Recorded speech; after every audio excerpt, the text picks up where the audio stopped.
Good evening दोस्तों आप सभी के लिए। और जैसा कि दोस्तों आप सभी को पता है कि आपकी जो है दोस्तों एनटीपीसी की क्लासें चल रही हैं और रेगुलर आपकी दोस्तों एनटीपीसी शिफ्टें आपके लिए डाली जा रही हैं। तो दोस्तों देखिए, आप जितने भाई एनटीपीसी की तैयारी कर रहे हैं तो आपसे रिक्वेस्ट है दोस्तों, हर शिफ्ट को आप देखा करें, लास्ट तक देखा करें, हर प्रश्न को समझा करें। और दोस्तों रेगुलर आपके लिए शिफ्ट डाली जा रही हैं, तो रेगुलर आप शिफ्टों को लगाएं ताकि दोस्तों पेपर आने तक जो है आपकी सारी शिफ्टें कंप्लीट हो जाएं और जो है दोस्तों आपका जो बेस है, आपका जो कंटेंट है वो अच्छी तरह से तैयार हो। और दोस्तों जो कंप्यूटर के प्रश्न जो आते हैं आपके, उन्हें आप दोस्तों कॉपी में नोट कर लिया करें ताकि दोस्तों बाद में इधर उधर ना घूमना पड़े। और जितने भी आपके कंप्यूटर क्वेश्चन बनते हैं, अगर आप उन क्वेश्चनों को भी लगा लेते हो तो देखिए दोस्तों, आपके जितने भी आने वाले एग्जाम है एनटीपीसी के, उन सभी में दोस्तों आपके जो आने वाले एनटीपीसी के एग्जाम है या आरआरबी जेई का एग्जाम है, वहाँ पर भी दोस्तों को थोड़ी बहुत कंप्यूटर पूछी आती है, तो आप जो कंप्यूटर है आपकी वहाँ से क्लियर हो जाएगी। तो इसीलिए बोल रहा हूँ दोस्तों, कंप्यूटर के जो क्वेश्चन होते हैं उन्हें दोस्तों देखिए ऐसा किया करो, आप नोट कर लिया करो एक कॉपी में, ताकि दोस्तों आप पीछे उन्हें जो है रिवाइज कर सको। तो चलिए दोस्तों, आज शिफ्ट हम चालू करने वाले हैं दोस्तों 11 जनवरी और 2021 की दोस्तों फर्स्ट शिफ्ट है आपकी। और इसमें जितने भी आपके दोस्तों क्वेश्चन पूछे हैं सारे क्वेश्चनों को हम करने वाले हैं, देखने वाले हैं। तो चलिए दोस्तों, वीडियो को शुरू करते हैं।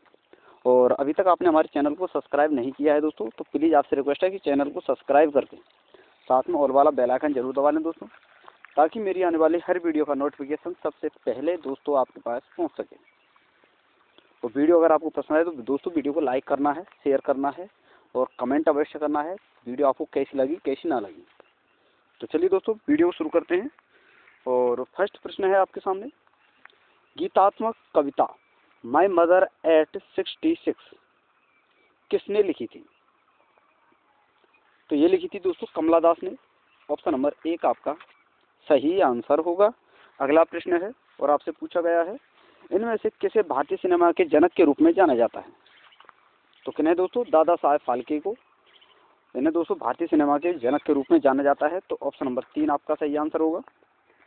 अगला प्रश्न है और यहाँ आपसे पूछा गया है, कंप्यूटर के संदर्भ में किसी स्टोरेज डिवाइस से डेटा प्राप्त करने या किसी परिधीय इकाई से डेटा प्राप्त करने के लिए लिया गया समय डैश के रूप में जाना जाता है। तो इसे कहते हैं दोस्तों एक्सेस टाइम के रूप में जाना जाता है, यानी एक्सेस टाइम इसे हम कहते हैं। तो ऑप्शन नंबर 2 आपका सही आंसर होगा।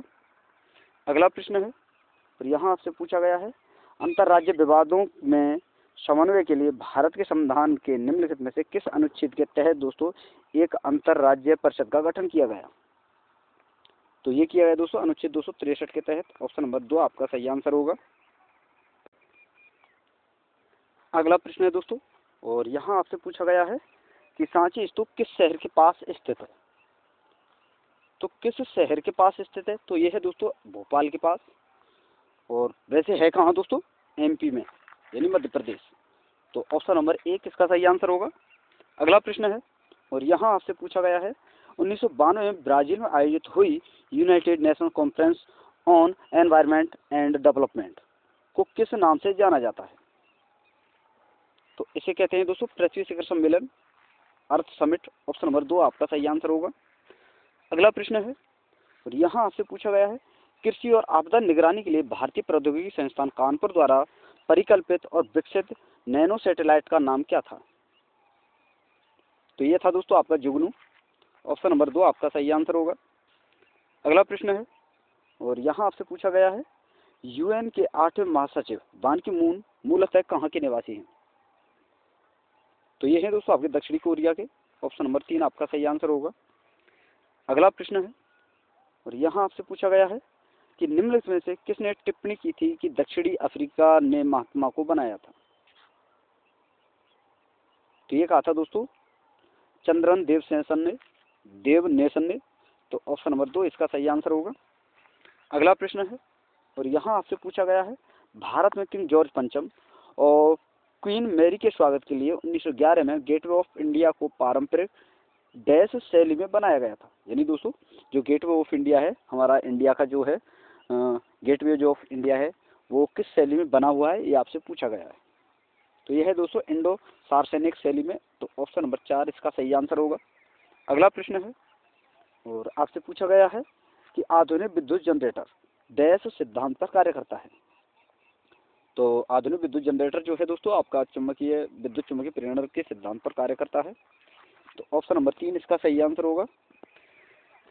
अगला प्रश्न है, आपसे पूछा गया है, गुजरात स्थित जूनागढ़ की गिरनार पहाड़ियाँ डैश आमों की किस्म के लिए प्रसिद्ध हैं। यानी दोस्तों गिरनार की जो पहाड़ियाँ होती हैं, पहाड़ियाँ हैं जूनागढ़ में जो कि गुजरात में पड़ती हैं, वहाँ पर किस किस्म के आम पाए जाते हैं? तो ये पाए जाते हैं दोस्तों केसर किस्म के। ऑप्शन नंबर 1 इसका सही आंसर होगा। अगला प्रश्न है, और आपसे पूछा गया है, निम्नलिखित में कौन सी ई शॉपिंग वेबसाइट नहीं है? तो कौन सी नहीं दोस्तों? ट्विटर, बाकी दोस्तों पेपर फ्राई, आपकी दोस्तों फ्लिपकार्ट, जेबोंग, ये तीनों की तीनों ही दोस्तों ई शॉपिंग वेबसाइट हैं। तो और ये फ्लिपकार्ट जो दोस्तों ट्विटर है, ये आपकी दोस्तों ई शॉपिंग वेबसाइट नहीं है। ये आपको याद रखना है। ये दोस्तों ऐसे समझिए आप जैसे कि दोस्तों हम फेसबुक चलाते हैं, व्हाट्सअप चलाते हैं, इस प्रकार की वेबसाइट है। तो ऑप्शन नंबर 3 आपका सही आंसर होगा। अगला प्रश्न है, और आपसे पूछा गया है कि गन्ने के पौधे डैश को रासायनिक ऊर्जा में बदलने के लिए प्रभावी परिवर्तकों में से एक है। तो देखिए दोस्तों, गन्ने के पौधे सूर्य के प्रकाश को दोस्तों जो है रासायनिक ऊर्जा में बदलने वाले प्रभावी परिवर्तकों में से एक हैं। यानी जो गन्ने के पौधे हैं दोस्तों, ये सूर्य के प्रकाश को रासायनिक ऊर्जा में बदलते हैं। तो ऑप्शन नंबर 2 आपका सही आंसर होगा। अगला प्रश्न है, और यहाँ आपसे पूछा गया है, अंतर्राष्ट्रीय परमाणु ऊर्जा एजेंसी IAEA की स्थापना किस वर्ष की गई? तो ये की गई थी दोस्तों 1957 में। तो ऑप्शन नंबर 4 आपका सही आंसर होगा। अगला प्रश्न है, और यहाँ आपसे पूछा गया है कि एक अलग अनुशासन के रूप में मैक्रो इकोनॉमिक्स के संस्थापक के रूप में किसे जाना जाता है? तो ये है दोस्तों जॉन मैनार्ड कीन्स। तो ऑप्शन नंबर 4 आपका सही आंसर होगा। अगला प्रश्न है, और आपसे पूछा गया है, सह संयोजक बंध दो परमाणुओं के बीच इलेक्ट्रॉनों की साझेदारी के परिणाम स्वरूप निर्मित होते हैं ताकि दोनों पूरी तरह से भरे हुए डैश कोश को प्राप्त कर सकें। तो किसको प्राप्त कर सकें दोस्तों? बाह्यतम कोश को प्राप्त कर सकें। यानी जो बाह्यतम कोश है उनका वो उसका पूर्ण हो सके। तो ऑप्शन नंबर 1 इसका सही आंसर होगा। अगला प्रश्न है, यहाँ आपसे पूछा गया है कि आंख की फोकस दूरी को समायोजित कर एक निकट और दूर की वस्तु पर ध्यान केंद्रित करने की क्षमता को आंख की डैश कहा जाता है। यानी आंख का क्या कहा जाता है? तो इसे कहते हैं दोस्तों समंजन। ऑप्शन नंबर 3 आपका सही आंसर होगा। अगला प्रश्न है, और यहाँ आपसे पूछा गया है, प्रथम गोलमेज सम्मेलन कब शुरू हुआ था? तो देखिए दोस्तों, प्रथम गोलमेज सम्मेलन जो है आपका, ये दोस्तों नवंबर 1930 में प्रारंभ हुआ था। तो ऑप्शन नंबर 4 आपका सही आंसर होगा। अगला प्रश्न है, और आपसे पूछा गया है कि भारत में डैश में परमाणु ऊर्जा की गतिविधियों की निगरानी के लिए परमाणु ऊर्जा आयोग की स्थापना की गई थी। यानी दोस्तों भारत में परमाणु ऊर्जा की गतिविधियों की निगरानी के लिए दोस्तों परमाणु ऊर्जा आयोग है, उसकी स्थापना कब की गई थी? तो ये की गई थी दोस्तों अगस्त 1948 में। किसकी दोस्तों? परमाणु ऊर्जा आयोग की स्थापना दोस्तों 1948 में अगस्त में की गई थी। तो ऑप्शन नंबर 4 आपका सही आंसर होगा। अगला प्रश्न है, और यहाँ आपसे पूछा गया है कि लखनऊ कढ़ाई की किस पारंपरिक कला के लिए प्रसिद्ध है? तो कौन सी है दोस्तों? चिकनकारी। ऑप्शन नंबर 3 आपका सही आंसर होगा। अगला प्रश्न है आपका, और यहाँ आपसे पूछा गया है, बंगाल के नवाब सिराजुद्दौला प्लासी की लड़ाई में किस वर्ष हारे थे? यानी दोस्तों प्लासी का युद्ध कब हुआ? 1757 में, तभी ये दोस्तों हारे थे। तो ऑप्शन नंबर 1 आपका सही आंसर होगा।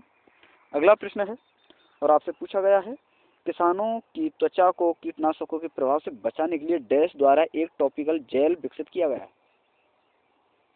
तो ये किया गया था दोस्तों स्टेम जेल विज्ञान और पुनर्योजन चिकित्सा संस्थान के द्वारा। तो ऑप्शन नंबर 3 आपका सही आंसर होगा। अगला प्रश्न है, और आपसे पूछा गया है कि निम्नलिखित में कौन सा एक एकल चिप आधारित उपकरण है जो अपने आप में एक पूर्ण प्रोसेसर है और अंकगणित और तार्किक संचालन करने में सक्षम है? तो यह है दोस्तों माइक्रो प्रोसेसर। ऑप्शन नंबर 1 आपका सही आंसर होगा। अगला प्रश्न है, और आपसे पूछा गया है, 1929 की महामंदी इनमें से किस क्षेत्र में शुरू हुई थी? तो ये हुई थी दोस्तों उत्तरी अमेरिका में। ऑप्शन नंबर 4 आपका सही आंसर होगा। अगला प्रश्न है, और आपसे पूछा गया है कि सहायक गठबंधन 1798 में किसके द्वारा तैयार एक गैर हस्तक्षेप नीति थी। जो सहायक संधि थी दोस्तों वो 1978 में किसके द्वारा प्रारंभ की गई, तो ये की गई थी दोस्तों लॉर्ड वेलेजली के द्वारा। ऑप्शन नंबर 3 आपका सही आंसर होगा। अगला प्रश्न है, यहाँ आपसे पूछा गया है कि भारत में निम्नलिखित से किस पहाड़ी को ब्लू माउंटेन के रूप में जाना जाता है। तो यह है दोस्तों आपकी नीलगिरी की पहाड़ियाँ। ऑप्शन नंबर 1 आपका सही आंसर होगा। अगला प्रश्न है, और यहाँ आपसे पूछा गया है कि वर्ष डैश में राष्ट्रीयकरण के बाद इंपीरियल बैंक ऑफ इंडिया का नाम बदलकर भारतीय स्टेट बैंक कर दिया गया था। तो देखिए दोस्तों भारतीय स्टेट बैंक जो है इसका पहले नाम था इंपीरियल बैंक ऑफ इंडिया और 1955 में इसका नाम बदलकर दोस्तों भारतीय स्टेट बैंक कर दिया गया था। तो ऑप्शन नंबर 3 आपका सही आंसर होगा। अगला प्रश्न है, और आपसे पूछा गया है कि वर्ष डैश में छत्तीसगढ़, उत्तराखंड और झारखंड राज्यों का पुनर्गठन गठन हुआ था। तो आपको याद रखना है दोस्तों छत्तीसगढ़, उत्तराखंड और झारखंड ये तीनों ही राज्यों का जो गठन है दोस्तों सन 2000 में हुआ था। ऑप्शन नंबर 4 आपका सही आंसर होगा। अगला प्रश्न है, और यहाँ आपसे पूछा गया है मिट्टी का तेल लालटेन की बत्ती में इनमें से किस गुण के कारण ऊपर चढ़ता है। तो ये चढ़ता है दोस्तों केशिका तत्व के कारण। ऑप्शन नंबर 2 आपका सही आंसर होगा। और अगला प्रश्न है, यहाँ आपसे पूछा है रक्त डैश ऊतक का एक प्रकार है, यानी डैश जो रक्त है दोस्तों ये किस प्रकार का ऊतक है, ये आपसे पूछा है। तो ऑप्शन नंबर 3 आपका सही आंसर होगा, संयोजी ऊतक है। अगला प्रश्न है, और यहाँ आपसे पूछा गया है कि अर्थशास्त्र के संदर्भ में SLR का पूर्ण रूप क्या है। तो SLR का पूर्ण रूप है दोस्तों स्टैच्यूरिटी लिक्विडिटी रेशियो, यानी दोस्तों ऑप्शन नंबर 4 आपका सही आंसर होगा। और अगला प्रश्न है दोस्तों, और यहाँ आपसे पूछा गया है कि राजकोषीय उत्तरदायित्व और बजट प्रबंधन अधिनियम किस वर्ष में पेश किया गया था। तो देखिए दोस्तों इसका आंसर जो है दोस्तों आपको कमेंट में बताना है क्या इसका आंसर होगा, बिना किसी गूगल सर्च किए हुए। दोस्तों पहले ही बोल रहा हूँ, अगर आप गूगल सर्च करते हो दोस्तों तो आप खुद अपने आप के साथ में धोखा कर रहे हो। जो भी मैं प्रश्न बताऊँ पूछूं दोस्तों उस प्रश्न का अगर आप कमेंट में ईमानदारी से देते हो तो दोस्तों आप अपने साथ बहुत अच्छा व्यवहार करने वाले हो। अन्यथा दोस्तों मैं बोल रहा हूँ आपसे कि गूगल पर बिना सर्च किए दोस्तों आपको आंसर बताना है। अगर आपको किसी को भी आंसर पता हो इसका तो कमेंट में आपको अवश्य बताना है, नहीं तो दोस्तों कल की क्लास में मैं खुद आपके लिए बता दूंगा क्या आपका आंसर होगा। तो देखिए दोस्तों ये आपके कुछ प्रश्न थे जो कि 11 जनवरी 2021 की दोस्तों फर्स्ट शिफ्ट का आपका किसका दोस्तों फर्स्ट शिफ्ट का आपका पेपर था। तो वीडियो अगर आपको अच्छी लगी हो तो दोस्तों वीडियो को लाइक कर देना है, शेयर कर देना है, और अभी तक आपने चैनल को सब्सक्राइब नहीं किया है तो प्लीज़ आपसे रिक्वेस्ट है दोस्तों चैनल को सब्सक्राइब करके साथ में ऑल वाला बेल आइकन जरूर दबा लें ताकि दोस्तों मेरी आने वाली हर वीडियो का नोटिफिकेशन सबसे पहले दोस्तों आपके पास पहुंच सके। तो थैंक यू दोस्तों, धन्यवाद। फिर मिलते हैं एक नई वीडियो के साथ।